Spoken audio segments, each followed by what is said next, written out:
Sarah, this is Hardcover Hearts, and I'm here with one of my most favorite kinds of videos to do. This is where I get to basically shop my own shelves, come up and pull together all of these books that form my pile of possibilities for a reading month. So first off, all credit due to Kazan of Always Doing. I'll put a link to her channel below. She's the one who came up with the phrase pile of possibilities, and it is superb. Because I am not a reader who creates a TBR and then checks them off every, as I go through. I'm much more of a chaotic reader. I like to follow my whims and fancies, but at the same time, I also know which types of topics, themes, those types of things attract me. And so throughout the year, I've been collecting these books, knowing that this day was coming. And voila, it's here. So let me share with you what I am going to be organizing and stacking behind me for NonFiction November. Yay! So what is NonFiction November, you ask? If you've been around, I'm sure I'm not telling you anything you don't already know. NonFiction November is done by a book olive, and she has done this for many years, where she is really encouraging people to read at least one more book than you normally would of nonfiction. And it was through reading this, I never thought of myself as a nonfiction reader, ever. But it was through doing this challenge a few years ago that I realized I am a nonfiction reader, but I'm not a very wide nonfiction reader. I have very specific themes that I like to read in nonfiction. So with that said, I wanted to kind of share all of this with you, and also to let you know that she always chooses 4 words, and they're like prompting words. I don't know how well I'm going to be able to fit my books into those 4, but they are record, element, border, and secret. So let's see. Okay, so where to start? Just going to start in the middle here. Okay, so one of the things I'm very interested in is health, but not particularly like reading about medical things, but more about how to prolong health, how to have better health, the stuff around health. So one of the things that I got when I was in Paris was Out of Time, The Pleasures and Perils of Aging by Lynne Segal. And this is put out by Verso Books. And it says, in Out of Time, leading thinker Lynne Segal examines her life and surveys the working experience of other writers and artists to explore the pleasures and perils of growing old. Mixing memoir, literature, and polemic, Segal explores the trials and vicissitudes of aging. So I think that sounds really good. Start creating a pile over here. Another one that I've heard so much about, this was featured in my video of going to Bath with Sean and Bert from Past Story Time. This is something that Sean had recommended to me. This one is The Outrun by Amy Liptrot. Really gorgeous cover. And this one says, at the age of 30, Amy Liptrot finds herself washed up back home on Orkney. Standing unstable on the island, she tries to come to terms with the addiction that has swallowed the last decade of her life. As she spends her mornings swimming in the bracing cold sea, her days tracking Orkney wildlife, and her nights searching the sky for the merry dancers, Amy discovers how the wild can restore life and renew hope. So the health aspect of that is in the addiction and overcoming addiction. But let's stay with the kind of natural writing. I've been very excited to read this. This is Diary of a Young Naturalist by Dara McAnulty. And this won all sorts of awards, and it just looks phenomenal. I'm someone who loves it when I am in nature, but I don't often find reasons to go, and I need to do better about that maybe this fall, winter. So I'm very interested in this. What I especially love about this is that it's a young person's introduction into the natural world and becoming a naturalist. And I just think that's so fantastic. So looking forward to this. Let's continue on with Adventure Outdoors. This is something that came in my year of reading. I did that for the last 2 years through Shakespeare and Company. I decided not to do it this year, only because I'm starting to travel a little bit more, and I'm hoping next year we can travel, and maybe I'll go back to Paris. Fingers crossed. But this is Eric Newby's very famous A Short Walk in the Hindu Kush. And this is kind of like an adventure travel story. It says, in 1956, Eric Newby sent a fateful cable to his friend Hugh Carless, "Can you travel Nuristan June?" The immediate three-word response, of course, Hugh, would soon set in motion a legendary journey from Mayfair to Afghanistan and the mountains of the Hindu Kush, northeast of Kabul. Experienced and woefully ill-prepared, the amateur explorers embark on a month of adventure and hardships in one of the most beautiful and challenging wilderness on earth. With self-deprecating humor, sharp wit, and keen observation, A Short Walk in the Hindu Kush made Newby's reputation as one of the greatest travel writers of all time. So given that I will never do something like that, I am much more of either a beach person or a city person. But the idea of mountain escapades, not for me. So nice to read about it. Another one that came from the year of reading from Shakespeare and Company is this book, A Thing of Beauty, Travels in Mythical and Modern Greece by Peter Hennes. Hennes? Gorgeous cover. And the flap says, "It's now a golden age for the Greek myths. They crop up in novels, films, and popular culture. But what's the modern relevance of Theseus, Hera, and Pandora? Were these stories ever meant for children? And what's to be seen now at the places where heroes fought and gods once quarreled?" Peter finds travels to the sites of some of the most famous Greek myths on the trail of hope, beauty, and a new way of seeing what we've done to our world. Walks through the landscapes, stunning and spoiled, on the trail of dancing activists and Arcadian shepherds, finds the most beautiful beach in Greece, consults the oracle, and loses himself in the cities, remote villages, and ruins of the storied land. Sounds great, right? Here's another one from the Shakespeare and Company has done some phenomenal books in their year of reading. This is Looking for Trouble, Virginia Cowles, the classic memoir of the trailblazing woman correspondent.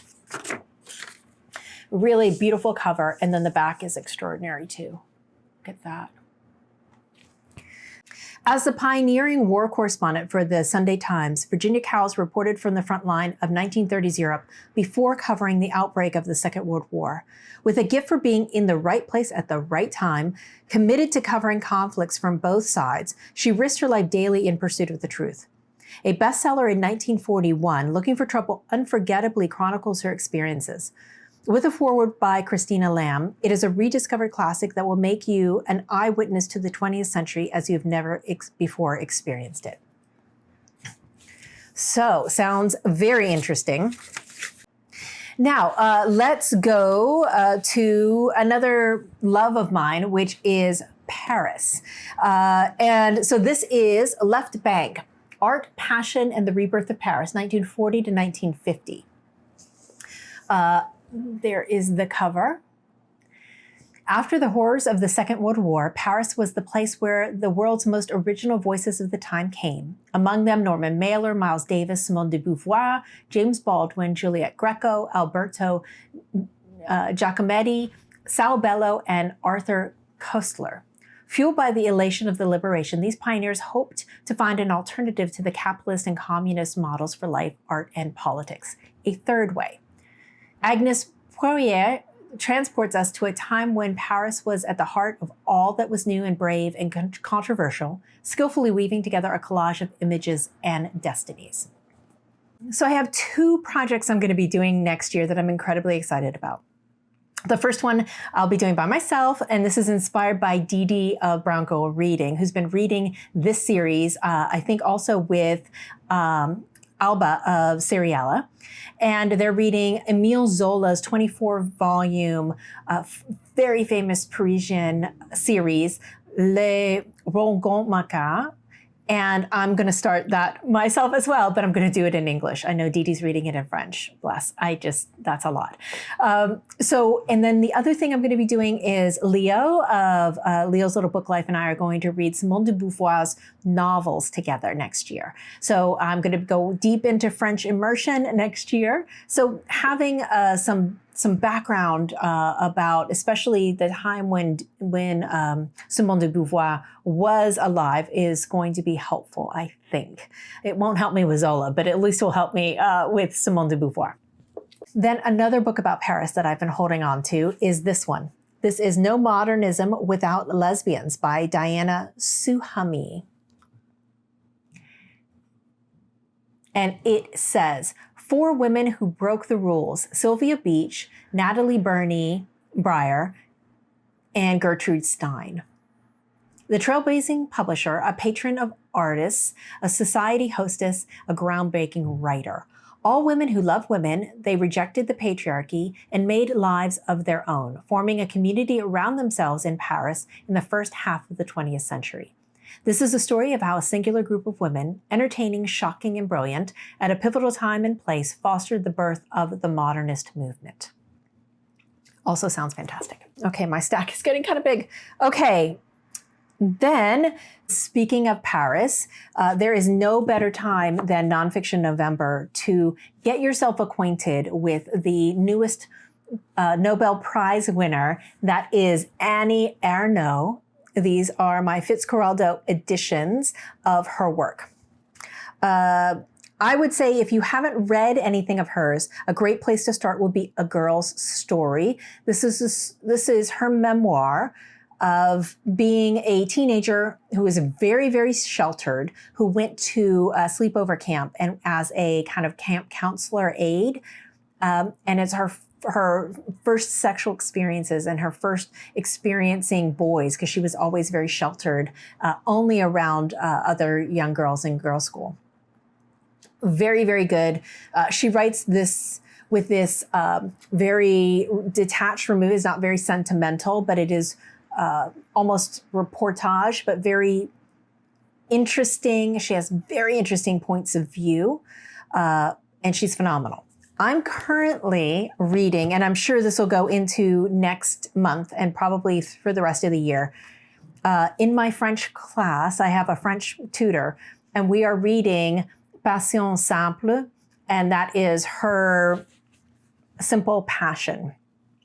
So I am not opening this. I'm not doing it yet. I'm not cheating. I'm only reading this with my French tutor. This is racy. This is her story of an affair that she had when she was in her late 40s with a young man. He was a diplomat from Russia in Paris. And she got completely consumed by this relationship for many reasons. I just read her most recent work, which is another vantage point of this affair. It was called Getting Lost. I'm excited. It's racy. I'm very happy that I have a really great relationship with my tutor, so she and I can read this together and kind of laugh at some of the frankness and the translation of some of these sexual terms. It's very explicit. So again, I'm really happy that I have the relationship with my tutor that I do. So excited to read more Annie Ernaux. Would be a good thing to read during NonFiction November. And her, it's tricky because it's memoir-ish. She talks about how, memories change and your context changes and all of that. And so it is, she threads that line between autofiction, where it's autobiographical, adding in some elements that she says, I think that's what happened. And I think that's fair. Another one from Year of Reading from Shakespeare and Company. I've heard phenomenal things about this. This is, I'm kind of moving into like the essays now. This is K. Tempest on Connection. Nice little slim volume. And this one says, beneath the surface, we are connected. This is a meditation on the power of creative connection. Drawing on 20 years' experience as a writer and performer, K. Tempest explores how and why creativity, however we choose to practice it, can cultivate greater awareness and help us establish a deeper relationship between ourselves and the world. So I've heard amazing things about this, and you know, it's short enough. I should be able to get to it. Then this one appeared in, I think, my last pile of possibilities for NonFiction November, and I'm really hoping that I get to it this year. This was gifted to me by Jacqueline from 6 Minutes for Me, and I haven't had a chance to get to it yet, and I want to spend time with it because it looks fantastic. It's called Blueberries, What Kind of Body Makes a Memoir by Elena Savage, or Savage. Not sure how to pronounce that. But the back says, Blueberries could be described as a collection of essays, the closest term available for a book that resists classification. A blend of personal essays, polemic, prose poetry, true crime journalism, and confession that considers a fragmented life, reflecting on what it means to be a woman, a body, an artist. It's both a memoir and an interrogation of memoir. It's a new horizon in storytelling. Sounds phenomenal. Okay, and now we're going to get into kind of literary adjacent stuff. This one is, I've been wanting to read this for a little while. This is Essays by Lydia Davis. This is Essays 2. So she did a first one, but this one really deals with translation. And she did the translation for Proust. I finished reading In Search of Lost Time earlier this year, and her Swan's Way was, or The Way of Swan was unmatched in terms of translation. And I understand that she's actually translating the second volume currently. So when it comes out, I'm definitely going to jump on it. Give me an opportunity to reread. But this, she has some of her ideas and thoughts about translating Proust, and I'm really interested in at least reading those sections. Maybe I'll read all of it, maybe not. But yeah, I've never read any of her essays, so I'm really excited for that opportunity. Here's something I hear a lot about. This is another Fitzcarraldo edition. This is Not to Read, Alejandro Zabra, and translated and edited by Megan McDowell. In Not to Read, Alejandro Zabra outlines his own particular theory of reading that also offers a kind of blurry self-portrait or literary autobiography. Whether writing about Natalia Ginsburg, typewriters and computers, Paul Léoton, or how to be silent in German, his essays function as a laboratory for his novels, a testing ground for ideas, readings, and style. Not to Read also presents an alternative pantheon of Latin American literature. Zabra would rather talk about Nicanor Parra than Pablo Neruda, Mario Levrero, rather than Gabriel Garcia Marquez. His voice is that of a trusted friend telling you about a book or an author he's excited about, how he reads, and why he writes. A standard bearer of his generation in Chile, with Not to Read, Alejandro Zabra confirms he is one of the most engaging writers of our time. I've heard great things, so looking forward to this. Then this one is a recent purchase. This is A Sultry Month, Scenes of London Literary Life in 1846 by Althea Hayter. So that looks a really, really lovely cover. And it says, June 1846, as London swelters in a heat wave, sunstrokes, meat rots, ice is coveted. A glamorous coterie of writers and artists spend their summer wining, dining, and opining. With the ringletted face of an Egyptian cat goddess, Elizabeth Barrett is courted by her secret fiancé, the poet Robert Browning, who plots their elopement to Italy. Wordsworth visits the zoo. Dickens is intrigued by Tom Thumb. Tennyson plans a summer holiday. The Carlyles host parties for a visiting German novelist and suffer a marital crisis. But when the visionary painter Benjamin Robert Hayden commits suicide, they find their entwined lives spiraling around the tragedy. One of the first ever group biographies, Althea Hayter's Glorious Sultry Month, is a lively prosaic of archival riches inspired by the collages of the pop artists. A groundbreaking feat of creative nonfiction, in 1965, her portrait of Victorian London's literati is just as vivid, witty, and enticing today. Sounds fantastic. Then this is one that, even though I own the book, I might try to do an audio, which is something I do sometimes. This is The Adventures of Miss Barbara Pym by Paula Byrne. I've heard some people say that they actually came away liking her less than they did just from reading her books. So, that's always a risk. Barbara Pym is the famous writer who wrote those really soft stories about the women who were surrounding the churches and who kind of like helped out and were doing the good works and kind of the volunteer efforts around the churches, often unmarried, often pulled into the gossip and all of the intrigue that was going on in the church. So I am curious. This is a big old book, so maybe audio might be the way to go with this. We'll see. Then Eric Carl Anderson and I have promised each other we're going to read together Country Girl. This is Edna O'Brien's autobiography memoir. And she published this in 2012.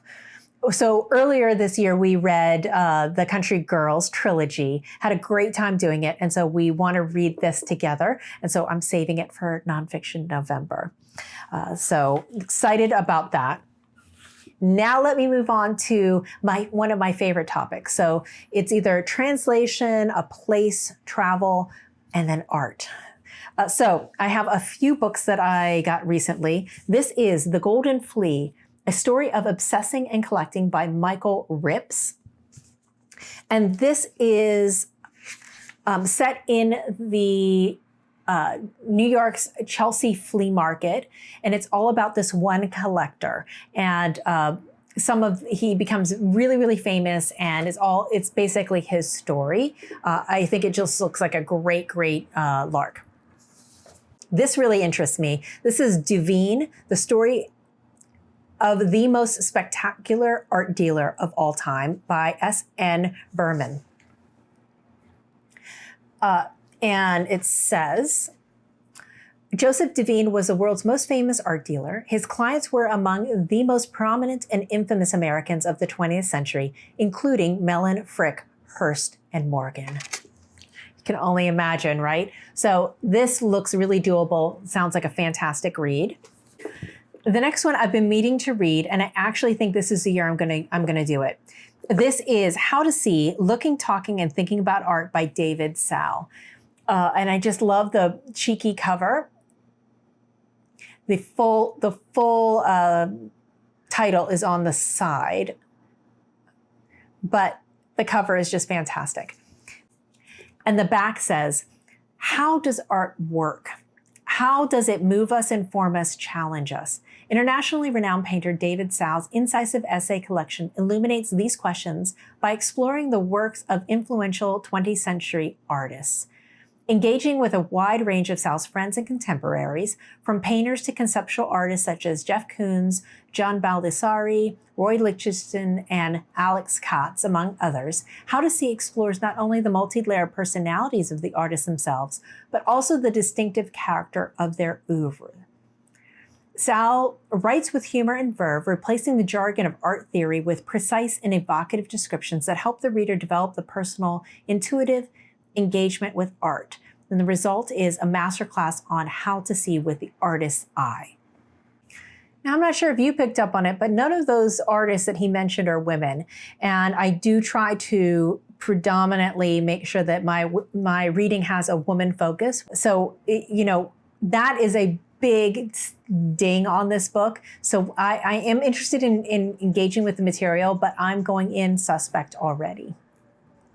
Note to remind myself. I got this one when we were in Venice this year. I was able to travel to Europe, as I mentioned, and this one I actually got at the Peggy Guggenheim Museum in Venice. This is The Militant Muse, Love, War, and the Women of Surrealism. This is by Whitney Chadwick. And I'm interested in reading this because when I read 9th Street Women by Mary Gabriel, one of my favorite books that I've ever read in NonFiction November, they talked a lot about the misogyny of the surrealists. So I'm curious from the women who were a part of that scene, what their perspectives were. So this looks fantastic. This also another male-centric book, but I found this in a used bookstore. I thought it looked fantastic. This is Modernists and Mavericks, Bacon, Freud, Hockney, and the London Painters by Martin Gayford. I'm a very big fan of David Hockney. So just the fact that he's included in there made me decide to give it a second look. But I do find the painters of this time fascinating. So this could be interesting. Following up on that, I have this book. This is Celia Paul's Self-Portrait. And look at that cover. It's so good. In Self-Portrait, Celia Paul reveals a life truly lived through art. She moves effortlessly through time in words and images from her arrival at the Slade School of Fine Arts at 16 through a profound and intense affair with the older and better-known artist Lucian Freud, see previous book, to the practices of her present-day studio. This intimate memoir is, at its heart, about a young woman navigating the path to artistic freedom with all the sacrifices and complications that entail. I also got this one from Celia Paul. This is a different book of hers. I don't know that I'll get to it this year, this NonFiction November, but it's Letters to Gwen John. And I just think, oh, the cover's so good. This is Celia Paul has felt a lifelong connection to the artist Gwen John. There are extraordinary parallels in their lives and work. Both have always made art on their own terms. Both were involved with older male artists. Both work hard to keep themselves and the sacred flame of their creativity from being extinguished by others. Letters to Gwen John is Paul's imagined correspondence with Gwen John, whose work and life loomed so large in hers. These intimate, passionate, haunting letters allow Paul to reach across eras, to weigh up the sacrifices she's made, and to explore the rich possibilities of a life apart. With illuminating insight into the life and work of Gwen John, Letters to Gwen John is a unique form of memoir and conversation, and an unforgettable insight into a life devoted to making art.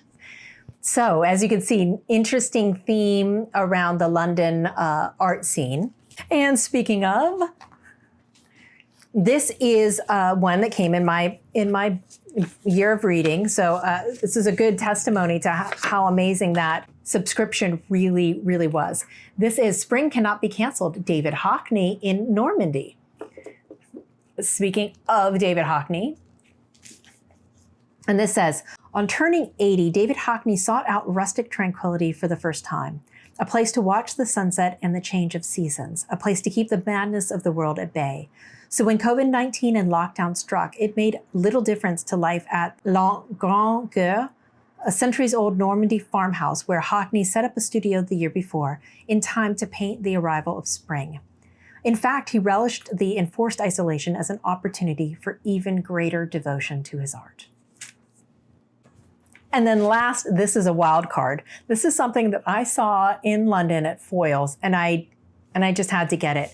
This is the Premonitions Bureau by Sam Knight. This is a true story about ESP and researchers and ESP, which is extrasensory perception, people who are able to forecast what is going to happen. And it's about this research where there was a whole slew of people that were doing it, but only a small subset of people did it over and over and over again. And this is the story about that. Sounds gripping, fun, like a light diversion from some of the other books. But I am obviously clearly delighted by all of these options I have. I would love to know, have you read any of these? Would you recommend one over the other? How would you organize them? What do you have, and what recommendations do you have that maybe are similar to this that I haven't come across my radar or I haven't read yet? I would love to know all the answers to all those questions. And for now, this was a very long video. Thank you so much for watching. I hope you have a phenomenal Nonfiction November, and we'll talk to you soon. Bye.